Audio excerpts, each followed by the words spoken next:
We begin today's show with news that Ohio lawmakers are taking the, quote, next steps to kickstart their execution chamber with experimental nitrogen gas, just days after Alabama used the same method for the first time in U.S. history, gassing a prisoner to death. The UN has warned this is a form of torture. Ohio's Republican Governor Mike DeWine had said lethal injection was no longer an option for executions after a federal judge ruled it could cause severe pain and needless suffering. But Ohio's Republican State Attorney General, Dave Yost, wrote on X, quote, perhaps nitrogen, widely available and easy to manufacture, can break the impasse. Yost and other officials are holding a news conference today, less than a week after Alabama executed 58-year-old Kenneth Smith with the nitrogen gas asphyxiation last Thursday. This is a media witness to the execution, Ivana Hryynkiw, a journalist with AL.com. Kenneth Smith made a lengthy final statement. It began with, Tonight, Alabama caused humanity to take a step backward. Kenneth Smith also made a I love you sign in sign language with one of his hands that was facing the room where his family was witnessing, along with media witnesses. He appeared conscious for several minutes into the execution. For about 2 minutes following that, Kenneth Smith shook and writhed for about 2 minutes on a gurney. That was followed by several minutes of deep breaths on the gurney. Following that, his breath slowed until it was no longer perceptible for media witnesses. The governor's office pronounced the time of death at 8:25. And again, the curtains closed to that room at 8:15 p.m. The day after Alabama executed Smith, Alabama Attorney General Steve Marshall encouraged other states to use nitrogen hypoxia. To my colleagues across the country, many of which were watching last night, Alabama has done it, and now so can you. And we stand ready to assist you in implementing this method in your states. Alabama officials claim the nitrogen gas execution is humane and effective. But for more, we're joined by Kenneth Eugene Smith's spiritual advisor, Reverend Jeff Hood, who says it was the most horrible thing I've ever seen.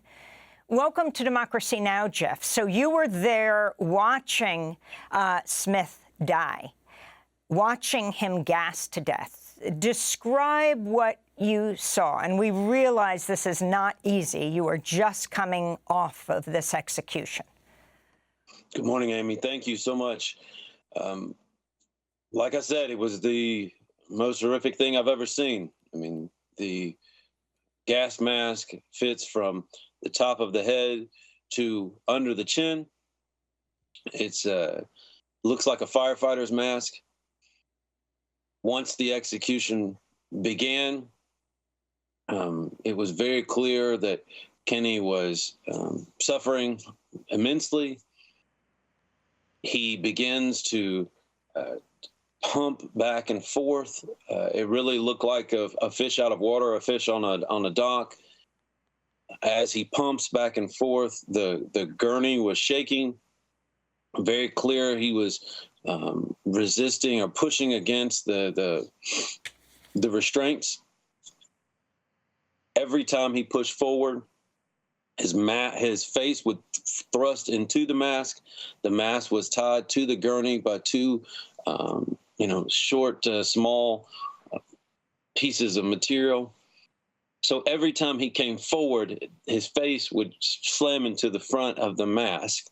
And there was spit, mucus, all sorts of fluids coming out of his mouth, and it was hitting the front of the mask. And so what that looked like was, mucus, and these fluids were streaming down the mask.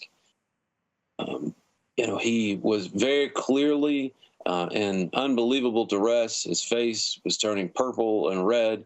His eyeballs looked like they were about to pop out.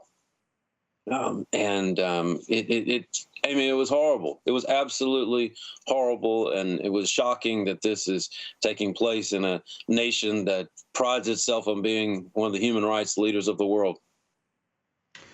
And Reverend Hood, I wanted to ask you, this is the 5th execution you've seen now in 13 months. Why do you witness these? And what about this argument that officials are constantly claiming that there's a humane way to execute people?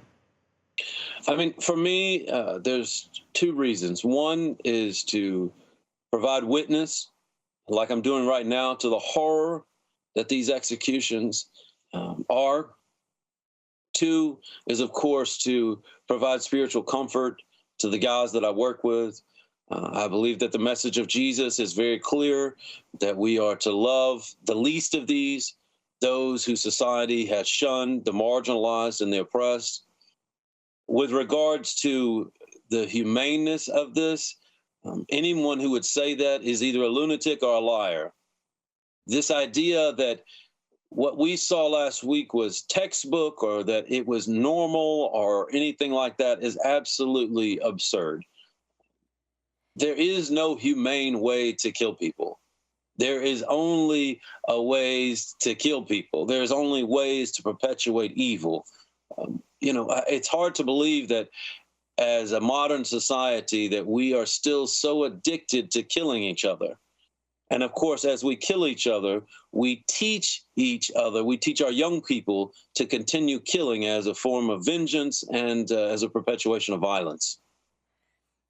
Reverend Hood, this was the second, well, there was a failed attempt at an execution of Mr. Smith several years ago. Is that right? Where it was November 2022, the executioners frantically sought a vein to deliver the deadly cocktail, resorting at one point to subjecting Smith strapped to a gurney to an inverted crucifixion position as one person on the team repeatedly and painfully jabbed a needle under his collarbone. Even Alabama's ultra-conservative Republican Governor Kay Ivey said there had to be alternative means of execution. And the reason states are moving towards gassing prisoners to death is European companies that provided the chemical right for an injection have said it can't be used to execute people because it harkens back to the Holocaust. Right. Well, I can tell you that if these attorney generals around the country saw what I saw on last week, I mean, like I said, this is absolutely horrendous. It's horrific. I'm thankful that lethal injections have slowed down. I'm thankful for European companies that has pushed back against sending these drugs to the United States. But I will also say that it's very clear that what we are witnessing is, again, a moral apocalypse. We are seeing states trying these different methods that are going to increase the quotient of torture in this country. And again, it's absolutely horrendous.